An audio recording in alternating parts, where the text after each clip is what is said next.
Bonsoir à tous, très heureux de vous retrouver pour votre magazine d'actualité à la source. Au sommaire aujourd'hui, le jubilé des prêtres a débuté hier à Rome pour une durée de 3 jours. Au programme ce jour, une retraite prêchée par le pape François sur la miséricorde, résumée dans ce journal. Nous entendrons le patriarche de Babylone des Chaldéens, Louis-Raphaël Sako, sur l'offensive des combattants kurdes. Il s'enfonce dans les terres chrétiennes et se rapproche du bastion de l'État islamique. Et puis l'enseignement catholique au contact des maires de France, réunis actuellement en congrès à Paris. Pierre Marsollier, chargé des relations politiques pour l'enseignement catholique, nous dira l'apport de ces écoles pour les communes. Alors que les propos du joueur de football Karim Benzema ces derniers jours ont relancé le débat sur la France et le racisme, nos éditorialistes ont souhaité revenir sur le sujet. Dans quelques instants, la parole à Isabelle de Golemin, rédactrice en chef à La Croix, et Gérard Leclerc, éditorialiste à France Catholique. On commence ce journal avec les intempéries qui peut-être vous concernent, comme dans le Loiret. Nous avons contacté le curé de l'église Sainte-Madeleine à Montargis, à 100 km au sud de Paris. Mardi soir, la vieille ville était sous l'eau, sans téléphone ni électricité. L'église, récemment refaite, a été heureusement épargnée. On a eu beaucoup de chance parce qu'il y a eu juste 10 cm d'eau dans la nef par capillarité. Et à 18h, toute l'eau était repartie par le même chemin que laquelle était passée. Il reste plus que des flaques. On a eu beaucoup de chance et l'eau n'est pas rentrée par les portes parce qu'il y avait tellement de courant devant la porte que ça rentrait pas. Beaucoup de ceux que j'ai rencontrés qui ont perdu quand même pas mal ou des maisons un peu abîmées, ce n'est que des biens matériels. Première réaction, de dire, voilà, remettons les choses en place, il y a des choses plus essentielles, plus importantes. Les gens, certains sont un peu écrasés, il faut qu'ils remontent et ils disent, il faut que je pense à autre chose. Là. Il y a une personne là qui me disait, je vais m'occuper de la nuit des églises, comme ça va m'occuper la tête et pas penser qu'à des problèmes matériels. On avait oublié que Montargis est construit sur un marécage et donc la nature nous revient un petit peu en rappel. On n'est pas des surhommes, on n'est pas au-dessus de la nature et que la nature fait partie de notre vie et qu'il faut un petit peu être plus attentif tout simplement. Le jubilé des prêtres pour l'année de la miséricorde a débuté hier à Rome pour 3 jours. Il a été voulu par le pape François comme un temps de pause dans l'agenda chargé des prêtres. 3 jours de pèlerinage pour des milliers de prêtres et de séminaristes, avec des adorations, des méditations et des confessions. Aujourd'hui, le pape François a prêché une retraite aux 6000 prêtres présents. La miséricorde, ce n'est pas Photoshop, leur a-t-il dit dans son enseignement. Fa la stessa cosa con noi. Non ci dipingue dall'esterno una faccia de buoni, non ci fa il Photoshop, ma con i medesimi fili delle nostre miserie, con quelli, e dei nostri peccati, con quelli, intessuti con amore di Padre, ci tesse in modo tale che la nostra anima si rinnova recuperando la sua immagine, quella di Gesù. Point culminant de ce pèlerinage, la messe célébrée vendredi prochain, jour de la fête du Sacré-Cœur de Jésus par le Saint-Père depuis 1995. La fête du Sacré-Cœur de Jésus est la journée de prière pour le clergé. Hier, lors de l'audience générale, le pape François a appelé tous les fidèles à prier pour leur pasteur. Invito tutti a pregare in tutto il mese di giugno il cuore di Gesù e a sostenere con la vicinanza e l'affetto i vostri sacerdoti affinché siano sempre immagine di quel cuore pieno di amore misericordioso. Le pape François, qui se rendra en Suède le 31 octobre pour les 500 ans de la réforme de Luther, un encouragement pour l'œcuménisme, rappelé hier dans un communiqué publié par la Fédération luthérienne mondiale et le Conseil pontifical pour la promotion de l'unité des chrétiens. On y apprend notamment les thèmes qui seront abordés, l'action de grâce, le repentir et l'engagement au témoignage. Des thèmes pour demander pardon après les divisions entre les deux traditions chrétiennes, souligne le communiqué. En Irak, l'offensive des combattants kurdes sur les terres chrétiennes de la plaine de Ninive est un vrai signe d'espoir pour le patriarche de Babylone des Chaldéens, Louis-Raphaël Sako. Les Peshmerga se rapprochent un peu plus de la ville de Karakosh, bastion de l'État islamique. Ils se sont déjà emparés d'au moins 9 villages à l'est de Mossoul.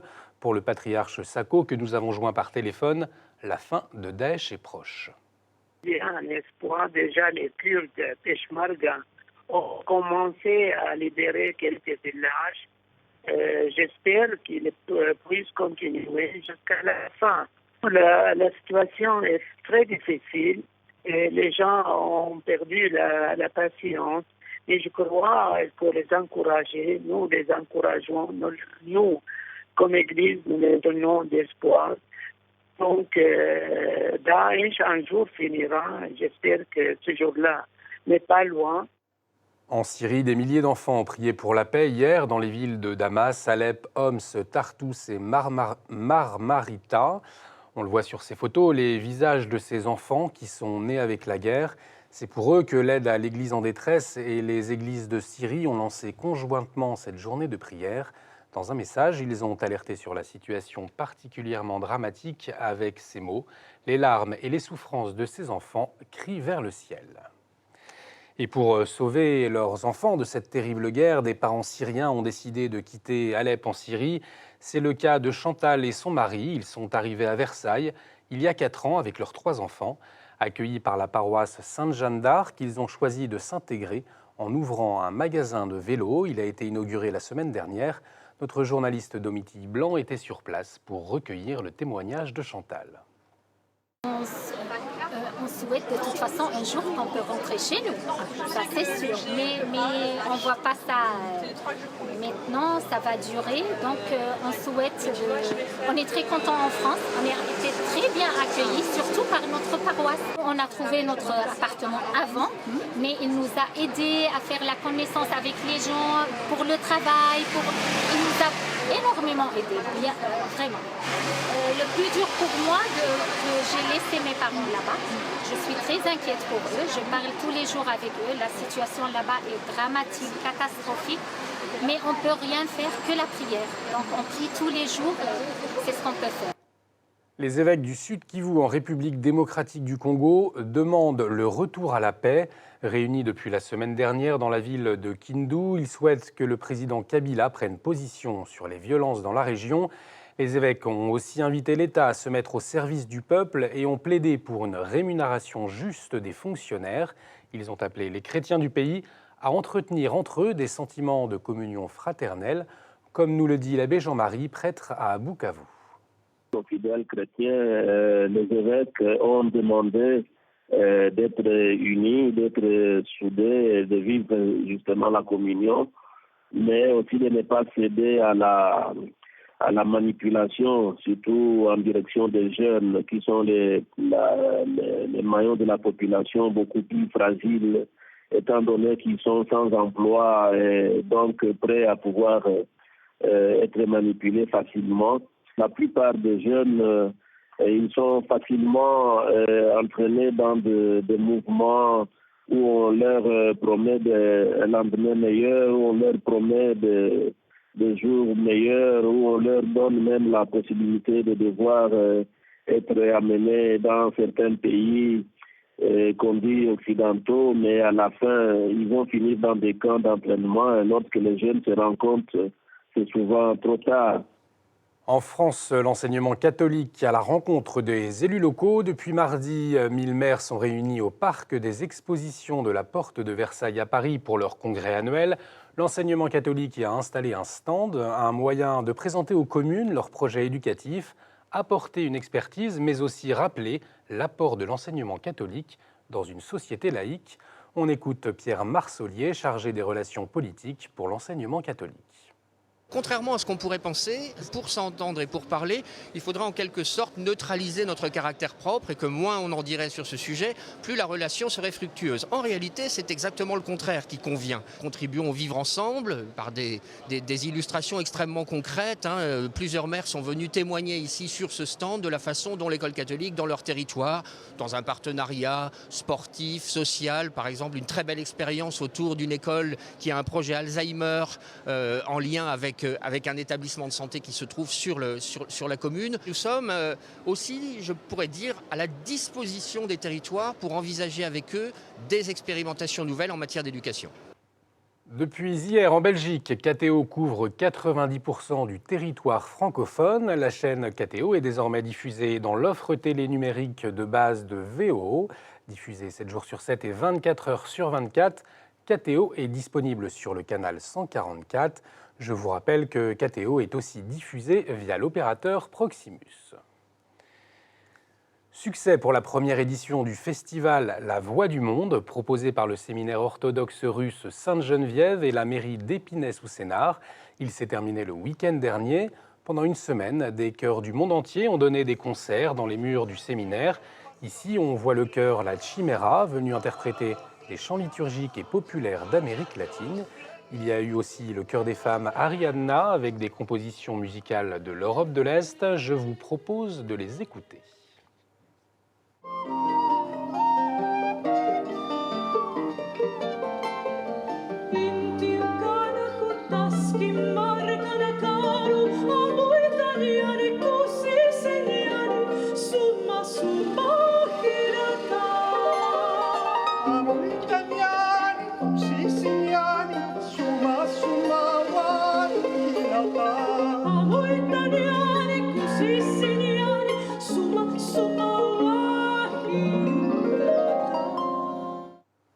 Comme chaque jeudi, on poursuit notre édition avec la chronique L'œil 2 et c'est de la loi travail que le père de Verre nous parle cette semaine.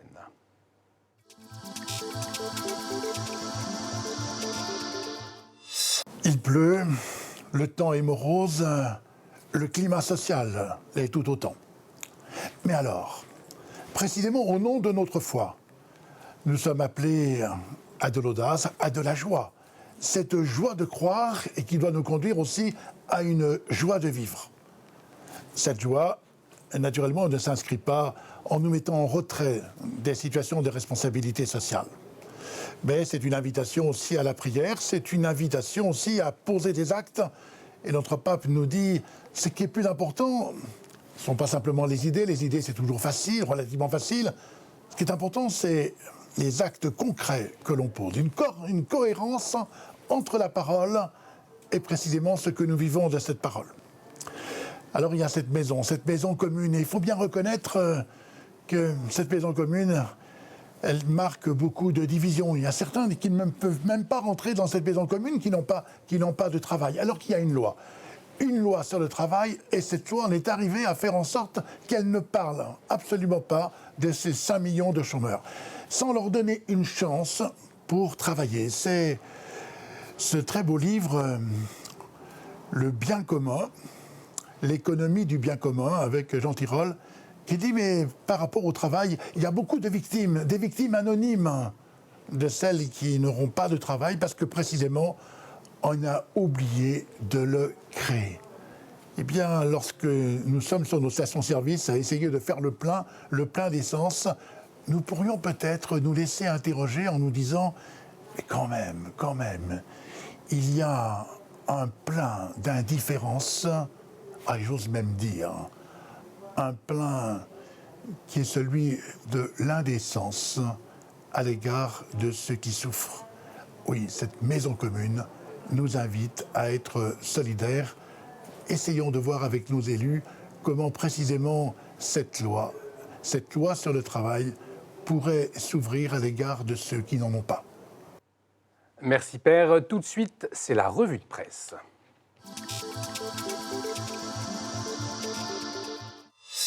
Et on commence avec France Catholique et sa une sur les fleurs de la gloire au musée de la Visitation à Moulins. Et puis dans votre édito, Gérard, vous parlez du père Pierre Teilhard de Chardin qui fut au cœur de la bataille de Verdun. Oui, on a un peu parlé du père Teilhard à ce propos. Et c'est vrai que la guerre, la Première Guerre mondiale, où Teilhard a été brancardier, très exposé, etc., a été une expérience fondatrice qui l'a marqué pour toute sa vie. Comme d'ailleurs tous ceux qui, évidemment, ont fait cette guerre. Mais Teilhard y a trouvé une sorte de, comment dirais-je, de puissance surhumaine. Même dans les pires situations, il a trouvé quand même qu'il y avait un sens de la vie humaine. Et toute son œuvre est un petit peu partie de cette méditation dans la boue de Douaumont. Merci Gérard. Cette semaine, Pèlerin explore pour vous les chemins de pèlerinage. Des traces de Peggy ou vers Rocamadour, en passant par le Mont-Saint-Michel, des idées de chemins à découvrir pour les vacances. Et puis, ni gauche ni droite, est-ce possible? C'est la question posée dans le débat du magazine avec des spécialistes politiques. À la une de Famille chrétienne, un débat entre Madeleine de Gessé, porte-parole de Sens commun, et Marion Maréchal-Le Pen, députée FN du Vaucluse. De formations différentes, les deux jeunes femmes politiques assument leur ancrage catholique, mais ne jouent pas avec les mêmes stratégies. Pour la première fois, elles acceptent de débattre. Cette semaine, l'Homme Nouveau fait sa une sur le divorce sans juge, un ultime affront contre la famille pour le bimensuel, avec de mauvaises conséquences sur les enfants. L'Homme Nouveau présente aussi un dossier sur Jeanne d'Arc. Son procès, Philippe de Villiers revient également sur le retour de l'anneau de Jeanne. De son côté, Réforme s'intéresse à un projet pour éradiquer la pauvreté, le revenu universel. Est-ce la solution contre le chômage? Élément de réponse dans l'hebdomadaire protestant. Et puis un entretien avec Régis Debray, philosophe et écrivain. Il déplore la disparition d'un modèle politique humaniste. Voilà pour votre revue de presse. Il est temps de retrouver nos éditorialistes.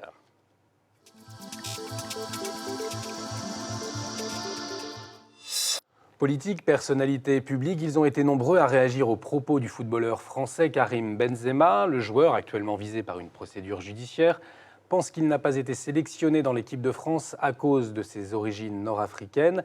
Le sélectionneur Didier Deschamps, dit-il, aurait cédé à la pression d'une partie raciste de la France. On en parle avec vous, Isabelle de Golemin, rédactrice en chef à La Croix. Bonsoir Isabelle. Bonsoir. Et avec vous Gérard Leclerc, éditorialiste à France Catholique. Rebonsoir Gérard. Bonsoir.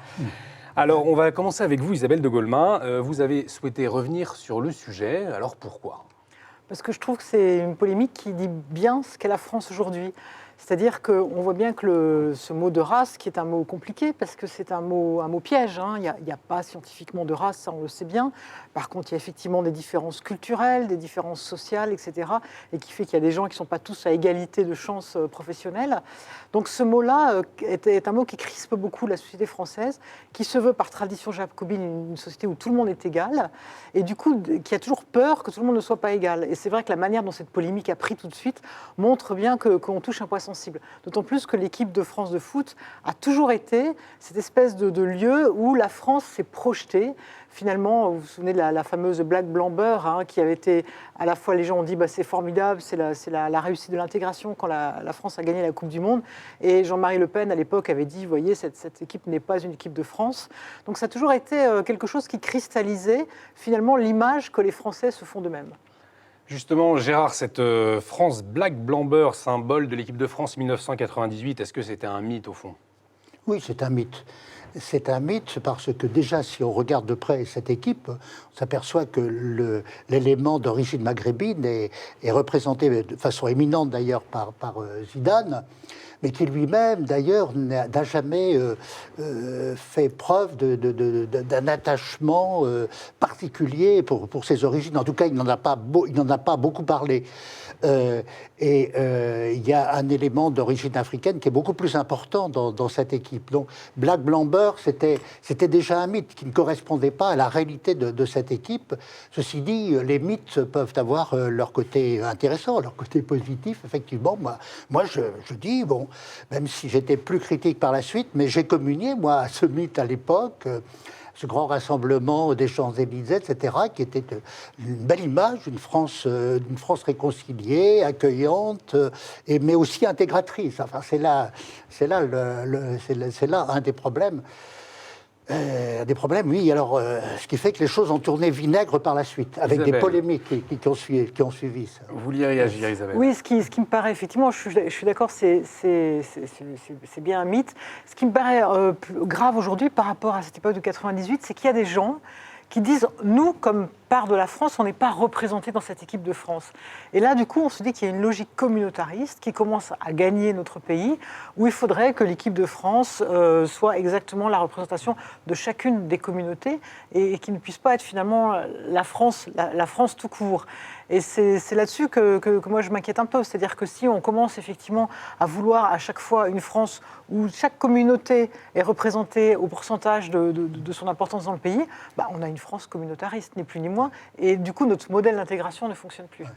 Et justement, est-ce qu'elle existe véritablement, cette France raciste, cette partie de la France? Moi, je ne crois pas. Enfin, franchement, la France, elle n'est pas raciste. Après, par contre, il y a des gens qui, effectivement, parce qu'ils sont nés dans un certain nombre de quartiers, ils n'ont pas le modèle éducatif d'autres, ils n'ont pas les familles stables des autres, ils n'ont pas toute cette chance des autres. Voilà, ils vont avancer beaucoup moins vite et ils auront beaucoup plus de mal.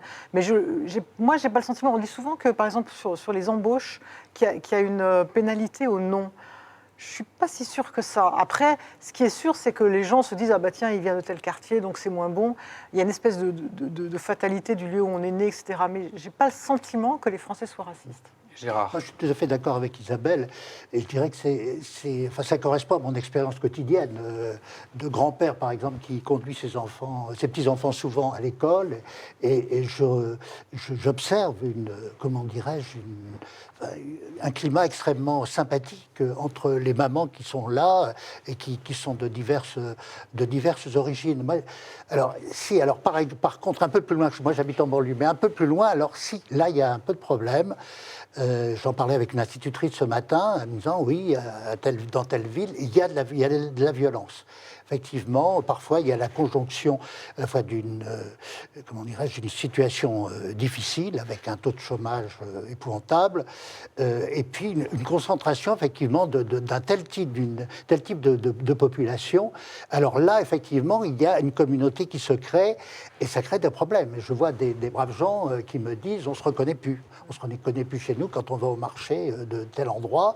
Eh bien, c'est comme si on était en Afrique du Nord, etc. Alors, là, effectivement, il y a des concentrations, parfois, qui posent des problèmes. Oui, je crois que le problème, c'est la violence, c'est quand le modèle d'intégration ne fonctionne plus, et ça, on ne peut pas le nier. Donc, mais voilà, c'est plus des problèmes de culture, de religion aussi, il faut le dire, de niveau social qui sont compliqués. Mais c'est vrai que, par exemple, la France est en Europe le pays où il y a le plus de mariages de couples mixtes. Donc ça, on le sait rarement, parce qu'on est toujours prêt à dire que la France, c'est horrible. C'est quand même un pays où il y a quand même une forme de mélange. Mais c'est sûr qu'il y a des concentrations dans les banlieues où c'est compliqué. Et quand on est dans ces banlieues, on sait bien qu'on n'a pas les mêmes chances que quand on est caricaturalement dans l'ouest de Paris. Oui, Gérard, allez-y. Il y a un petit point dont j'aimerais parler, c'est ce qui se passe dans l'Église catholique. Parce que moi, étant dans une paroisse de banlieue, j'observe qu'à peu près un tiers de l'assistance à la messe est d'origine étrangère. Et je dirais que l'intégration se fait d'une façon étonnante. Et j'ai assisté encore récemment à une petite fête où on avait été invité par des gens qui étaient d'autres origines, etc. Il y a une amitié qui se crée au sein de la paroisse avec des responsabilités qui sont prises d'ailleurs par, je vois des jeunes gens, des jeunes filles qui s'occupent de la chorale, etc. et qui donnent un dynamisme étonnant à nos paroisses, d'autant plus qu'ils héritent, je dirais, des habitudes religieuses de leur pays. Il n'est pas rare de voir ces gens-là aller à la messe tous les jours, par exemple. Et ça, moi, je trouve cette expérience tout à fait intéressante. Je suis tout à fait d'accord. Moi, je suis aussi dans les paroisses du nord de Paris où il y a 3/4 de personnes de couleur. Et c'est vrai que c'est sans doute un des lieux dans un quartier qui, par ailleurs, où il peut y avoir des clivages, c'est sûrement un des lieux où il y a une vraie mixité dans les églises catholiques. Et c'est vrai que le cardinal 23 le dit souvent. C'est-à-dire que je pense qu'on a cette image d'une église blanche, un peu haute société, etc.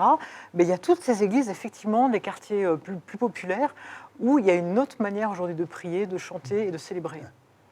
Et qu'est-ce que vous pensez de cette génération Benzema, en fait, ces fils, ces petits-fils d'immigrés qui aujourd'hui ont justement le sentiment d'être montrés du doigt, alors qu'on n'entendait pas forcément leurs parents ou leurs grands-parents s'exprimer sur le sujet. Comment est-ce qu'on peut l'expliquer? Est-ce qu'il y a eu un loupé quelque part? Peut-être qu'on leur en demande beaucoup. C'est-à-dire que c'est vrai qu'on demande aux joueurs de foot de l'équipe de France de savoir par cœur la Marseillaise, de se conduire parfaitement bien, etc. On leur en demande plus à eux finalement qu'à pas mal d'hommes politiques. Parce que je ne suis pas sûre que tous les hommes politiques sachent très bien chanter la Marseillaise. Donc on leur demande des espèces d'icônes de la France qu'ils ne sont pas plus que d'autres gens. Donc c'est peut-être pour ça qu'ils ont le sentiment qu'on leur en demande d'autant plus qu'ils ne sont pas blancs. Et qu'on va voir comme ça au microscope s'ils savent vraiment les paroles de la Marseillaise, s'ils sont, on leur demande d'avoir une forme de confiance dans la France, etc. Et que finalement, on leur demande plus à eux qu'à d'autres. Gérard. Oui, je pense que c'est vrai. Mais alors, il y a aussi un autre élément qui compte, c'est, comment dirais-je, l'état de l'esprit public, alimenté aussi par un certain débat qui est dans tous les journaux, etc., avec des intellectuels qui prennent position, qu'on se traite de racistes, on souligne les défauts de l'antiracisme. C'est vrai qu'en même temps, il y a des défauts de l'antiracisme qui ont bien été soulignés par Pierre-André Taguieff dans ses travaux. C'est que l'antiraciste, il pense souvent les problèmes sociaux et autres en termes ethniques, quoi. L'antiracisme, parfois, aboutit à tout poser en termes raciaux ou racialistes. Et puis, il y a quand même une grande inquiétude qui ne concerne pas la France, mais par rapport à l'avenir de l'Europe et avec ses grands apports de population étrangère. Quel va être l'avenir de l'Europe? Est-ce que nous allons devenir minoritaires? Enfin, il y a le mythe, évidemment, du grand remplacement, qui est faux, évidemment, qui ne correspond pas à la réalité, qui correspond à la réalité quand même de certains quartiers aussi. Mais c'est vrai qu'il y a une angoisse culturelle qui a bien été mise en lumière par certains sociologues, et tout le monde participe, en fait, de ce climat intellectuel. Isabelle, pour conclure, un dernier mot. Il faut peut-être faire attention justement à ne pas avoir une vision à chaque fois raciée, on va dire, je ne sais pas comment on pourrait dire, des choses, y compris les gens dans les banlieues ont souvent aussi cette vision-là, hein, parce qu'ils vont aussi interpréter l'équipe de foot en fonction de leur propre appartenance, et les gens aussi, des Français blancs, vont aussi avoir cette vision-là. Donc il faut faire très attention à ne pas tomber comme ça dans une vision où à chaque fois on regarderait la couleur des gens. Merci Isabelle, merci beaucoup Gérard d'avoir partagé vos avis avec nous. Merci à vous de nous avoir suivis. Vous pouvez bien entendu revoir cette émission sur notre site internet www.ktotv.com. Excellente soirée, on se retrouve la semaine prochaine.